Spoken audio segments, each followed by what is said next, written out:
Commander Marcus Chen woke up at 5 in the morning, Earth time. His small cabin on the starship Meridian was cold and quiet.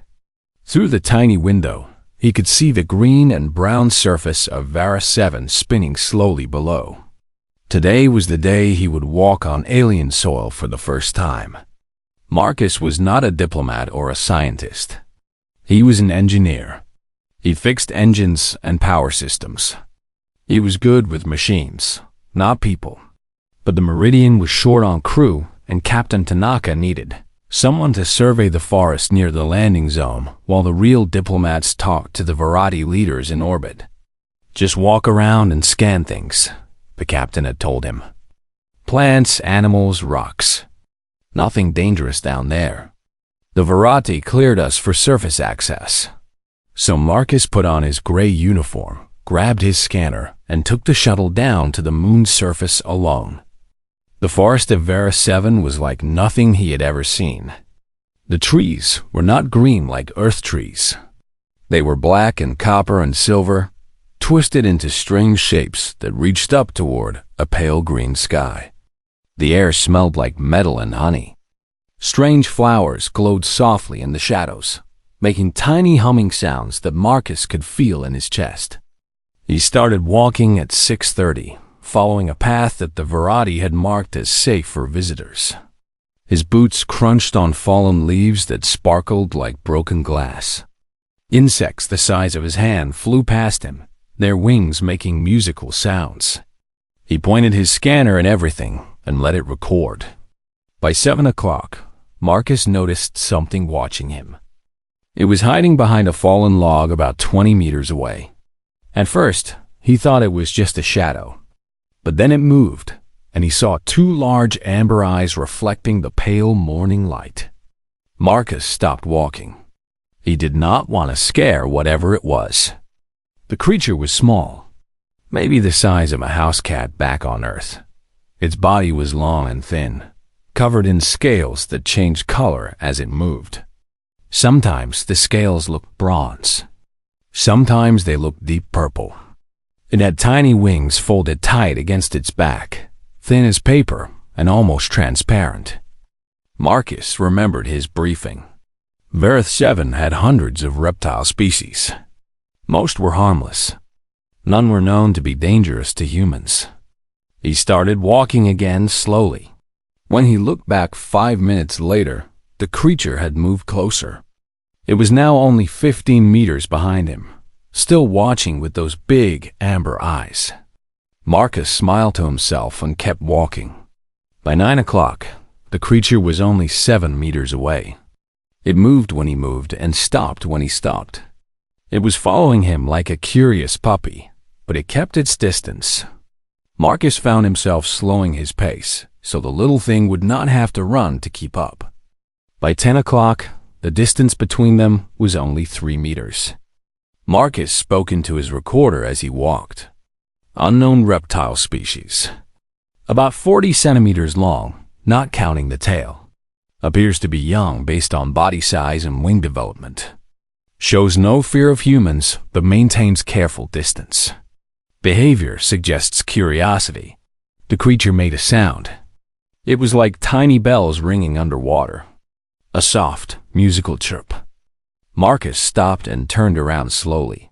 The creature froze, pressing its belly flat against the ground. Its scales shifted to a darker color, almost matching the forest floor. "Hey there," Marcus said softly. "I am not going to hurt you." The creature tilted its head. Its scales slowly brightened again. Marcus crouched down, making himself smaller. "You have been following me all morning. Are you hungry? Lost? Just curious?" Another chirp. This one sounded almost like a question. Marcus reached into his pack and pulled out a ration bar. He broke off a small piece and tossed it gently toward the creature. It landed about a meter in front of those amber eyes. The creature sniffed the air. It crept forward, belly still low to the ground, and touched the food with its nose. Then it looked up at Marcus with an expression that seemed almost disappointed. "Not your thing, huh?"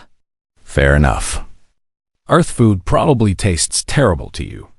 He put the ration bar away and stood up slowly. The creature did not run. It just watched him with those huge golden eyes. Marcus checked his scanner. He had been walking for almost 4 hours. His map showed a clearing about half a kilometer ahead where he was supposed to meet Ambassador Kethris, the Varadi representative assigned to help him. "I have to keep moving, little one," he said. "You can follow if you want."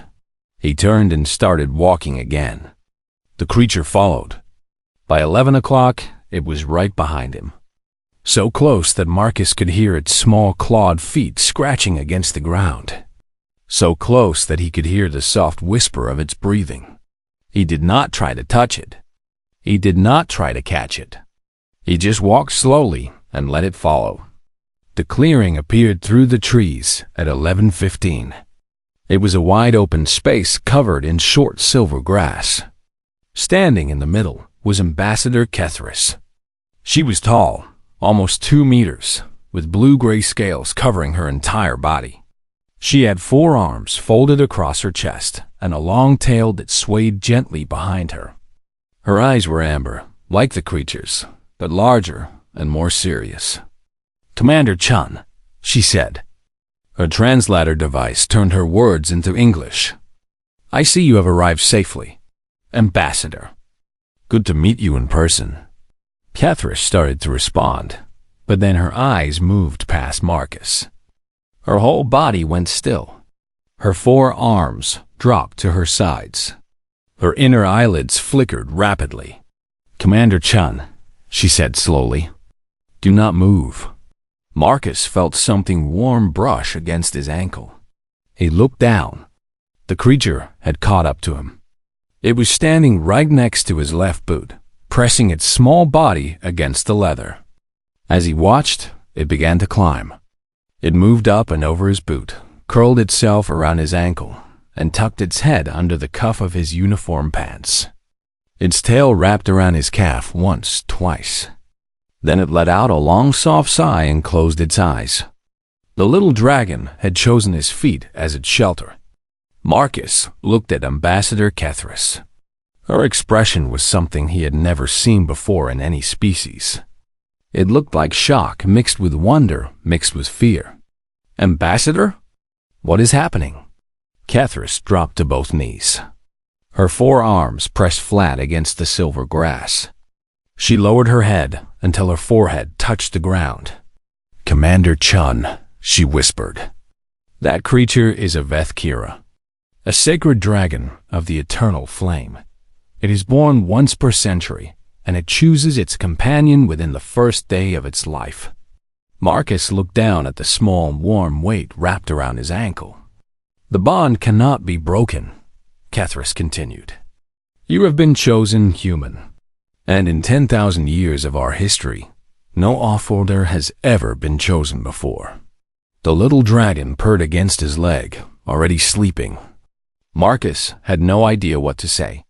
So he just stood there in the silver clearing on an alien moon, with a dragon wrapped around his boot, and wondered how he was going to explain this to Captain Tanaka. Ambassador Kethris remained on her knees for a long time. The silver grass bent beneath her weight. Her 4 arms stayed pressed flat against the ground. She did not look up. Marcus stood very still. The small dragon remained wrapped around his ankle, breathing softly, completely at peace. Its scales were warm against his skin, even through his uniform pants. "Ambassador," Marcus said finally, "please, get up.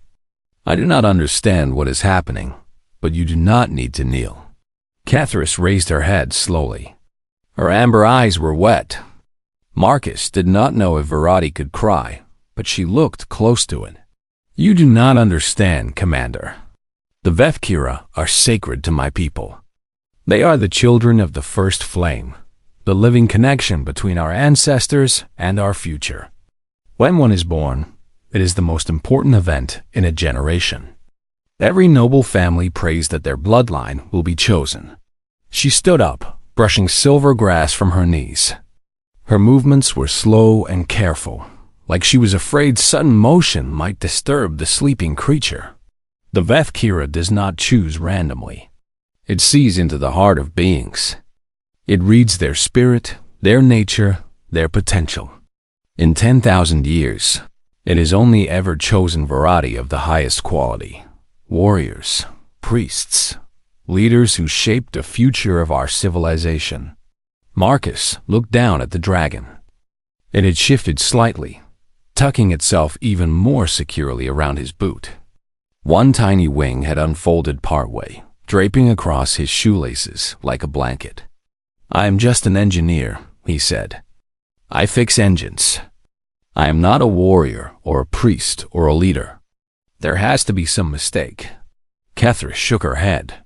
"The Vethkira does not make mistakes. It has never made a mistake.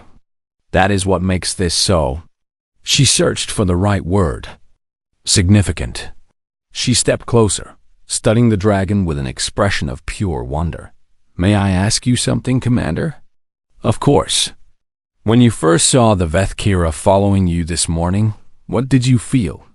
Marcus thought about the question. He remembered those amber eyes watching him from behind the fallen log.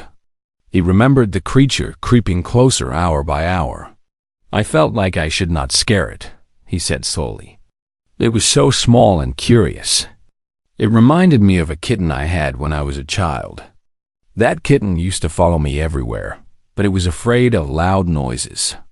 So I learned to walk quietly around it." He shrugged. "I just slowed down and let the little dragon follow me. It seemed like the right thing to do." Kethris closed her eyes for a moment. When she opened them again, her expression had changed. The fear and confusion were still there, but now there was something else. Something that looked almost like respect. "The Vethkira sensed kindness in you," she said softly. "It sensed patience and gentleness. These are rare qualities, Commander. Rare in any species." She reached for the communicator on her belt. "I must inform the Conclave. This news cannot wait." "The Conclave?" "The ruling council of the Verati people. They are currently in session on the orbital station, negotiating with your Captain Tanaka about mining rights." She paused. "Those negotiations are about to become much more complicated." Marcus felt a cold weight settle in his stomach. "What do you mean?" "The Vethkira's chosen becomes one of the most important figures in Verati society. They receive the protection of the eternal flame. They are given lands and titles and responsibilities. They are expected to guide our people alongside the dragon as it grows." She looked at him with something close to pity. "You are a human, Commander. An alien, an outsider. Many on the Conclave will see your choosing as an insult to our traditions. Some may even see it as a threat." The dragon shifted against Marcus's leg and made a small sound in its sleep. A happy sound like a cat purring. "What happens now?" Marcus asked. "Now, we return to the orbital station. You must be presented to the Conclave. The High Chancellor and the priests of the Flame will want to see the bond with their own eyes. And if they do not accept it..." Kethris was silent for a long moment. "The bond cannot be broken," she said finally. "But that does not mean everyone will accept it peacefully. There are those who might try to remove the problem in other ways." Marcus understood what she meant. His hand moved instinctively toward the dragon at his ankle. "I will not let anyone hurt this creature," he said. The words came out harder than he intended. "Whatever it is, whatever it means to your people, it trusted me. It chose me. I will protect it." Kethris studied his face. Then she nodded slowly. "That response," she said quietly, "is exactly why it chose you, Commander." The shuttle ride back to the orbital station took 20 minutes. Marcus sat in the passenger seat with the dragon still wrapped around his ankle. It had woken up when they boarded the shuttle, but it showed no interest in moving. It just looked around at the interior of the vessel with curious amber eyes, then tucked its head back under his pants cuff and went back to sleep. Catherine piloted the shuttle with two of her arms, while using the other two to send messages on her communicator. Her expression grew more worried with each message she received. "The conclave is in chaos," she reported. "Word has already spread. The high priests are demanding your immediate arrest. 3 noble families have declared blood vendetta." Blood vendetta? For walking through a forest? For stealing their birthright? Every great house believed this Vethkira would choose from among their children. They have been preparing for this moment for decades. And now a human has taken what they believed was theirs. The shuttle docked with the orbital station. Through the viewport, Marcus could see the massive ring structure that housed the Verati government. It was beautiful, made of the same black and copper materials as the trees on the surface, but shaped into elegant curves and spirals. Captain Tanaka met them at the airlock. She was a small woman with gray hair and sharp eyes that missed nothing. Right now, those eyes were fixed on the creature wrapped around Marcus's leg. "Commander Chun," she said slowly, "please tell me that is not what I think it is." "Captain, I can explain. You had one job. Walk through a forest. Scan some plants. Do not cause a diplomatic incident." She rubbed her forehead. "And somehow you have managed to become the center of a religious crisis."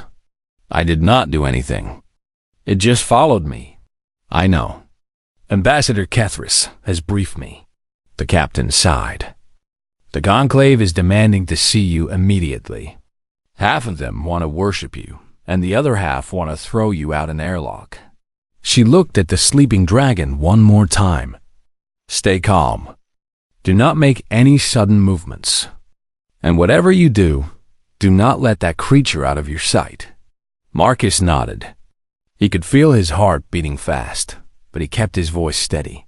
"Captain, I promise you, I did not ask for this." Tanaka's expression softened slightly. "I know, Commander, but it seems the universe had other plans for you today." She turned toward the corridor that led to the conclave chamber. "Come on. Let us go see how badly you have upset 10,000 years of tradition." Marcus followed her, walking carefully so as not to disturb the small warm weight still curled around his ankle. With every step, he felt the dragon shift slightly, adjusting its grip. Holding on tighter, it trusted him completely. And somehow, despite everything, that small trust gave him the courage to face whatever waited ahead. The conclave chamber was enormous. It was shaped like a dome, with walls made of polished black stone that reflected the light of 1,000 floating crystals. Seats carved from copper-colored metal rose in circles around a central platform, each filled with a Verati representative. There were hundreds of them, their scales showing every color from deep blue to bright red to pale silver. And all of them were angry. Marcus stood on the central platform with Captain Tanaka on one side and Ambassador Kethris on the other. The dragon had climbed up from his ankle and was now sitting in his arms, watching the crowd with calm amber eyes. It did not seem afraid of the shouting. It did not seem afraid of anything. High Chancellor Morth sat on a raised throne at the highest point of the chamber. His scales were dark red, almost black, and his 4 arms gripped the armrests of his chair so tightly that Marcus could see his claws digging into the metal. His voice boomed through the chamber, amplified by hidden speakers. "This is an outrage, a violation of everything our people holds sacred." The crowd roared in agreement. Marcus felt the sound like a physical force pressing against his chest. "For 10,000 years, the Vethkira have chosen from among the greatest of our people," Morth continued. "Warriors who united nations. Priests who spoke with the voices of our ancestors. Leaders who guided us through war and peace. And now this alien stands before us, claiming a bond that should belong to Verati blood." A Verati in priestly robes stood up from his seat. His scales were pure white, and he wore chains of gold around his neck that marked him as a high-ranking member of the religious order. The human must have tricked the Vethkira somehow. Perhaps a chemical substance or some advanced technology. We must examine the creature for signs of manipulation. The dragon made a sharp sound. Not the gentle chirp Marcus had heard before, but something harder. A warning. Every Virati in the chamber flinched at the sound. Captain Tanaka stepped forward. Her voice was calm and steady, cutting through the chaos like a knife. With respect, High Chancellor, Commander Chun did not trick anyone. He walked through a forest. The creature followed him. He did not touch it, feed it, or interact with it in any way until it chose to approach him. These are simple facts. Facts? Morith laughed bitterly. You speak of facts while a human holds one of our most sacred beings like a common pet. Marcus looked down at the dragon in his arms. It had turned to face the High Chancellor directly. Its scales had darkened, and its tiny wings had spread slightly. It looked almost protective. I am not holding it like a pet, Marcus said quietly. His voice was not loud enough to fill the chamber, but somehow everyone fell silent to hear him. I am holding it because it wants to be held. I am protecting it because it chose me to protect it. I did not ask for this. I do not fully understand it. But I will not let anyone hurt this creature. Morith's eyes narrowed. You dare threaten the Conclave? I am not threatening anyone. I am simply telling you the truth. Marcus looked around the chamber, meeting as many eyes as he could. I know nothing about your traditions or your history. I know nothing about what it means to be chosen. But I know this creature trusted me when it could have trusted anyone else. And I will not betray that trust. The dragon chirped softly and pressed its head against his chest. A voice rang out from the side of the chamber. He speaks like a chosen. Marcus turned. A young Virati female had risen from her seat. Her scales were bright green, and she wore the simple robes of a scholar. The old text described the bond clearly, she continued. The chosen does not seek the dragon. The dragon seeks the chosen. And the first duty of the chosen is to protect the Vethkira at any cost. She pointed at Marcus. This human is doing exactly what our texts describe. He is acting as a chosen should. Silence. Morith shouted. You speak out of turn, Scholar Vetha. I speak the truth, High Chancellor. The truth that many in this chamber did not want to hear. Vetha's voice was steady despite the anger directed at her. The Vethkira does not care about blood or species. It cares about spirit. And this human, whatever his origins, has the spirit of a true chosen. The chamber erupted into chaos again. Virati shouted at each other across the rows of seats.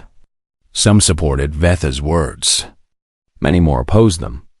Marcus saw at least 3 separate fights break out before guards moved in to separate the combatants. Through it all, the dragon remained calm in his arms. It watched the chaos with those ancient amber eyes, and Marcus could almost feel something from it. Not words, exactly, but a sense of meaning. Patience, it seemed to say. They will understand in time. Ambassador Kethris moved closer to Marcus and spoke quietly. The conclave's divided. This is both good and bad. Good, because it means you have some support. Bad because those who oppose you may become desperate. What do you mean by desperate? Kethris hesitated. The bond is sacred. It cannot be broken by any means we know of. But some may believe that if the chosen were to no longer exist, the Vethkira would be forced to choose again. Marcus felt cold. They would kill me? Some might try. The noble houses have been preparing for this choosing for generations. They have invested everything in the hope that their child would be selected. To see that hope taken by an alien. She shook her head. Desperate people do desperate things. Captain Tanaka had heard the exchange. She moved to Marcus's other side. her hand resting casually on the weapon at her hip. "Then, we need to get Commander Chum somewhere safe until this situation stabilizes." "There is nowhere safe on this station," Kethris replied. "The noble houses have agents everywhere, and I cannot guarantee the loyalty of the security forces. Many of them come from the great families." The dragon suddenly lifted its head. Its scales shifted to a brighter color, and it made a new sound. Not a chirp or a warning, but something else. Something that sounded almost like recognition. Marcus followed its gaze to the main entrance of the chamber. The doors were opening. A hush fell over the conclave as a figure entered the room. It was an ancient Varadi female, so old that her scales had faded to near white. She sat in a hovering chair that floated silently above the ground, moving toward the central platform with the slow dignity of someone who had nothing to prove. Even High Chancellor Morath rose from his throne and bowed his head. "The eldest," Kethris breathed. "She has not attended a conclave session in 50 years." The eldest chair came to rest at the edge of the central platform. Her eyes, still sharp despite her age, moved from Marcus to the dragon to the silent crowd above. "I have heard the shouting from my chambers," she said. Her voice was thin and rough, but it carried through the entire dome. "The whole station has heard the shouting, and I have come to put an end to it." She turned to face the High Chancellor directly. "Morath, sit down and be silent. You embarrass yourself and your office." The High Chancellor's scales flushed with anger, but he sat. The eldest turned back to Marcus. Her ancient eyes studied his face for a long moment. "So," she said quietly, "you are the human who has thrown my people into chaos." Marcus did not know if he should bow or kneel or speak. He simply stood there, holding the dragon, and waited. The eldest smiled. It was a small smile, barely visible, but it changed her whole face. "Do not be afraid, young one. I have not come to judge you." She looked at the dragon, and her smile grew wider. "I have come to see for myself what the Vethkira has seen in you." She leaned forward in her chair. "Tell me, human, what do you know about kindness?" The chamber was silent. Every Varadi watched the central platform where Marcus stood facing the eldest. Even the High Chancellor had stopped his angry muttering. "What do I know about kindness?" Marcus repeated the question slowly. He was not sure what the ancient Varadi expected him to say. The eldest nodded. Her faded scales caught the light of the floating crystals above. "It is a simple question, human. There is no wrong answer. I only wish to understand you." Marcus looked down at the dragon in his arms. It was watching the eldest with an expression that seemed almost eager, like a child waiting to show a parent something important. "I do not know if I can define kindness," Marcus said finally, "but I can tell you what I believe." He thought about his life, about the choices he had made, about the person he had tried to be. "I believe that kindness means seeing someone who needs help and choosing to help them, even when it is difficult. Even when there is no reward. Even when no one is watching." The eldest remained still, listening. "I believe that kindness means being patient with those who are afraid. It means giving people space to trust you instead of demanding their trust immediately." He touched the dragon's head gently. "This morning, when I saw this creature following me, I could have tried to catch it. I could have tried to scare it away. Instead, I just walked slowly and let it come to me when it was ready. And why did you make that choice?" "Because that is what I would have wanted if I were small and curious and alone in a strange place. Someone who gave me time. Someone who let me decide for myself." The eldest closed her eyes for a moment. When she opened them again, there was something new in her expression. Something that looked like recognition. "You humans," she said softly. "You walk through the universe with such strange hearts." She turned her hovering chair to face the conclave. Her thin voice filled the entire dome. I have lived for 412 years. I have witnessed 7 choosings. I have read every text written about the Vethkira and the bond they share with their chosen. And I tell you now, with all the authority of my years, that this human speaks like a true chosen. Murmurs spread through the crowd. Some voices were angry. Others were confused. But no one dared to interrupt the eldest. You are all so focused on blood and tradition that you have forgotten what the bond truly means. Her voice grew sharper. The Vethkira does not care about noble houses. It does not care about political power or ancient bloodlines. It looks into the heart of beings and finds those who are worthy. She pointed at Marcus with one thin, trembling arm. This human walked through our sacred forest and encountered the unknown. And his first instinct was not fear, not greed, not the desire to control or possess. His first instinct was kindness, patience, respect for a creature smaller and weaker than himself. She swept her arm across the chamber. How many of you can say the same? How many of you have spent decades preparing your children for the choosing by teaching them strength and ambition and cunning? Did any of you think to teach them gentleness? No one answered. The eldest turned back to Marcus. Her ancient eyes studied the dragon in his arms. Little one, she said softly, you have made your choice. Was it a good one? The dragon lifted its head and made a sound that Marcus had not heard before. It was like singing mixed with laughter, pure and bright and joyful. The sound filled the chamber and seemed to hang in the air long after it ended. The eldest smiled. The Vethkira speaks. It confirms what I already knew. She looked at Marcus with warmth in her old eyes. You are the true chosen human. The ancestors have guided the dragon to you, and that guidance cannot be questioned. High Chancellor Morith stood from his throne. His scales were still dark with anger, but his voice was more controlled now. Eldest, even if we accept that the bond is real, how can we allow an alien to hold such a position in our society? The chosen guides the Vethkira as it grows.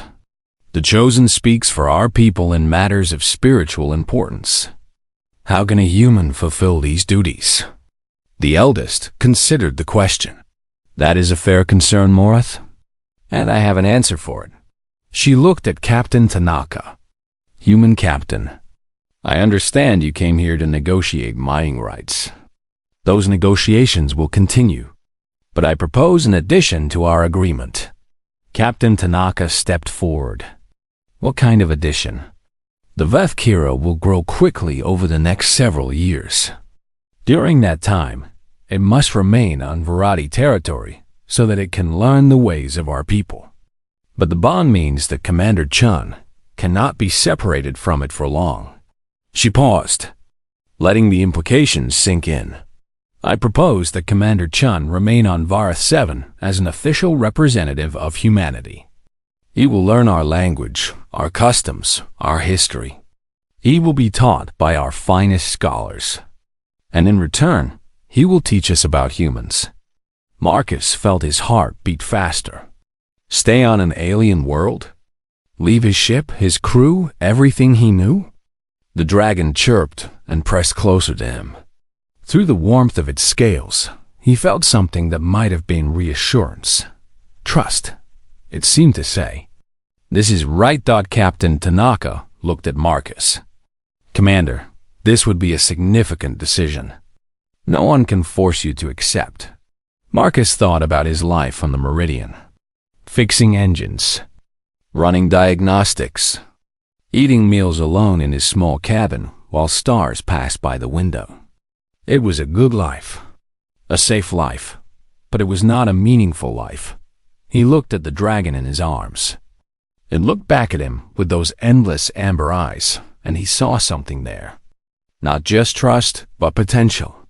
The promise of something larger than himself. I accept, he said. The chamber erupted in noise again, but this time it was different.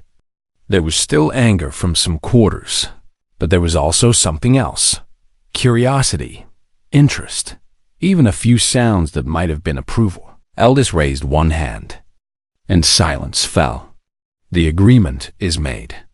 Commander Chun will remain on Vera 7 as the chosen of the Veth Kira and as a representative of humanity. He will be given a residence in the sacred grove, near the nesting grounds of the ancient dragons. He will be protected by the full power of the eternal flame. She looked at the High Chancellor, and any who threaten the chosen threaten the Veth Kira itself. That is a crime punishable by death under laws older than any house in this chamber. Morith's scales flickered, but he bowed his head, as the eldest commands. The session ended. The Radi began to file out of the chamber, many of them casting long looks at Marcus as they passed. Some looks were hostile, some were curious. A few were almost friendly. Ambassador. Kethris approached Marcus with something close to a smile on her face. That went better than I expected, she said. Marcus let out a breath he had not realized he was holding. I am not sure better is the right word. I just agreed to live on an alien planet for the foreseeable future. You agreed to follow the path the Veth Kira has set for you, Kethris corrected. There is a difference. The dragon shifted in his arms, then climbed up to his shoulder and wrapped itself around his neck like a scarf. Its head rested against his cheek, and it made a soft, contented sound. Scholar Vetha, the young Virati who had spoken in Marcus's defense, approached with excitement in her eyes. Commander Chun, I have so many questions. The old text described the bond in great detail, but we have never been able to observe one forming. May I study you? May I document the changes as they occur? Changes? Marcus asked. What changes? Vetha's eyes widened. Did no one tell you? The bond affects both parties. As the Veth Kira grows, so does the Chosen. In the old stories, the Chosen lived for centuries. They could speak mind to mind. Some could even breathe fire. Marcus stared at her. Breathe fire? Eventually. It takes decades, of course. But the bond transforms you, Commander. You are not just holding a dragon. You are becoming part of one. The dragon on his shoulder made a sound that might have been laughter. Captain Tanaka shook her head slowly. Commander, when I assigned you to scan some plants, I did not expect you to become a human-dragon hybrid. Neither did I, Captain. Marcus reached up and touched the dragon's smooth scales. But I think it might be worth it. The dragon purred against his neck, and deep in his chest, Marcus felt something stir. Something that had been sleeping his whole life, waiting for this moment. Something that was finally waking up. 3 months passed on Vera 7.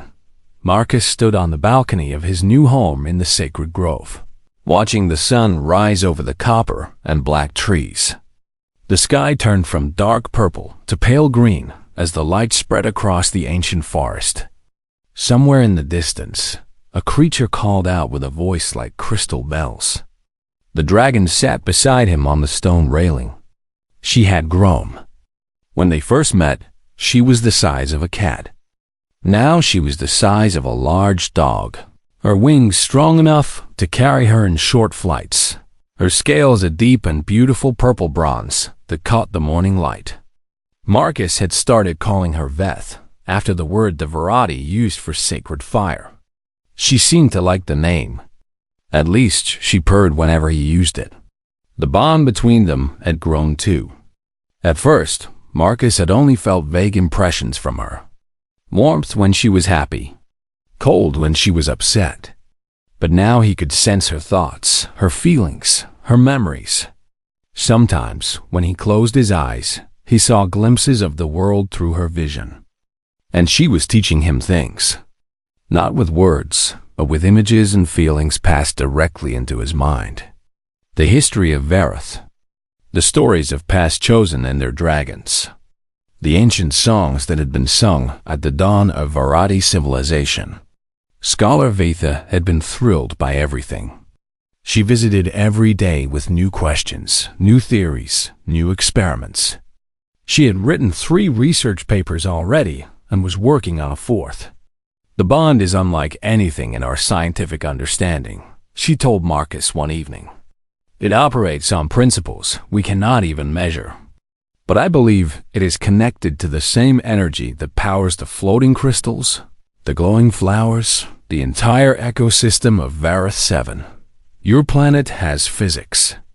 Our planet has something else. Marcus did not fully understand the science, but he understood the feeling. The bond was not magic.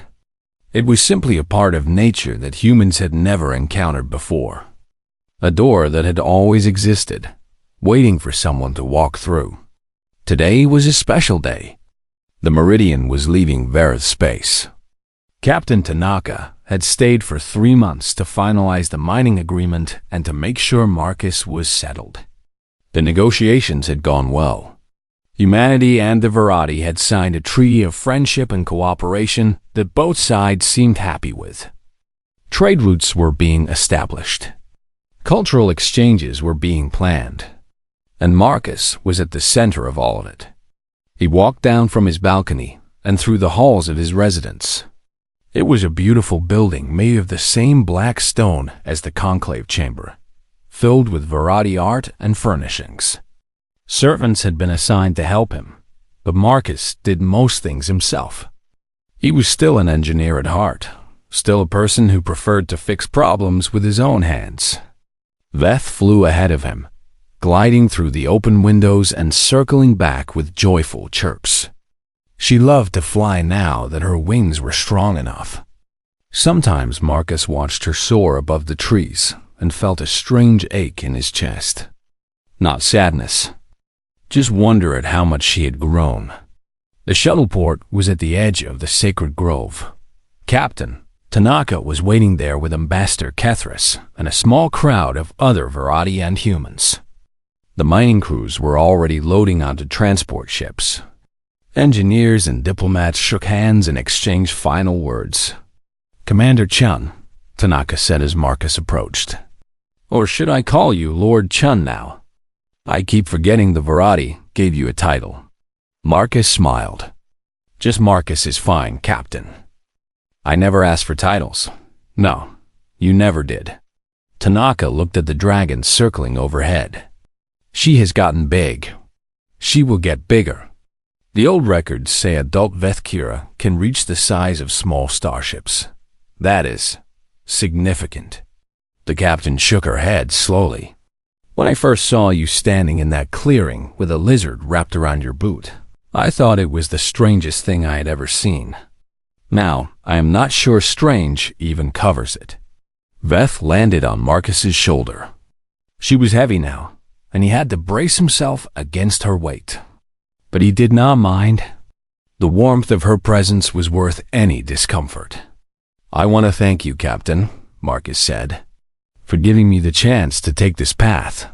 I did not give you anything, Commander. The universe gave you this path. I just did not get in the way." She extended her hand, and Marcus shook it. "Take care of yourself. And take care of her." "I will." The captain walked toward her shuttle, but she paused at the door and looked back. "Marcus?" "Yes, Captain?" "Do not forget where you came from. You are still human. No matter how much you change, no matter how long you live, you are still one of us. And we will be watching your story with great interest." She stepped into the shuttle. The door closed behind her. Marcus watched as the shuttle lifted off and climbed toward the pale green sky. It grew smaller and smaller until it was just a speck of light. Then it was gone, swallowed by the vastness of space. He stood there for a long time, looking up at the sky. Veth pressed her head against his cheek and made a questioning sound. "I am fine," Marcus told her. "Just thinking." She sent him an image through their bond. A picture of himself, but different, older, stronger, standing on a mountaintop with a massive dragon at his side, looking out over a world that had changed in ways neither of them could yet imagine. "Is that the future?" Marcus asked. Veth chirped. not the future. A possible future. One of many. Marcus smiled. 3 months ago, he had been an engineer on a starship, fixing engines and running diagnostics. His life had been predictable, safe, unremarkable. Now he was the first human ever chosen by a sacred dragon. He was living on an alien world, learning an alien language, becoming part of something larger than he had ever dreamed possible. And the journey was only beginning. He thought about what Captain Tanaka had said. Do not forget where you came from. He would not forget. He could not forget. Humanity was in his blood, in his bones, in every choice he made. The kindness that had drawn Veth to him was a human kindness. The patience that had earned her trust was a human patience. The courage that kept him standing when the entire conclave screamed for his blood was a human courage. He was not leaving humanity behind. He was carrying it with him into a new world. Ambassador Kethris approached him. The eldest wishes to see you this afternoon. She has something she wants to show you. What is it? The nesting grounds of the ancient dragons. No outsider has ever seen them before. But you are no longer an outsider, Lord Chun. She smiled. You are one of us now. Marcus looked at the forest around him, at the twisted black and copper trees, at the glowing flowers and the floating crystals, at the strange and beautiful world that had become his home. Lead the way, he said. As they walked into the ancient forest, Veth took flight again. She soared above the treetops, her wings catching the light, a voice ringing out in a song that echoed across the valley. Marcus felt her joy through their bond, bright and warm and endless. And in that moment, he understood something important. Home was not a place. Home was not a planet or a ship or a building. Home was the connection between beings who trusted each other.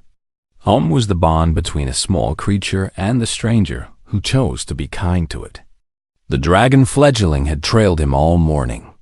By noon, it had selected his feet as shelter. And now, 3 months later, Marcus Chun had found his shelter too. Not in a building or a world. In the amber eyes of a dragon who had seen his heart and found it worthy. In the trust of a creature who had chosen him when she could have chosen anyone. In the long road that stretched out before them, full of wonders they could not yet imagine. That was home. And Marcus was finally there.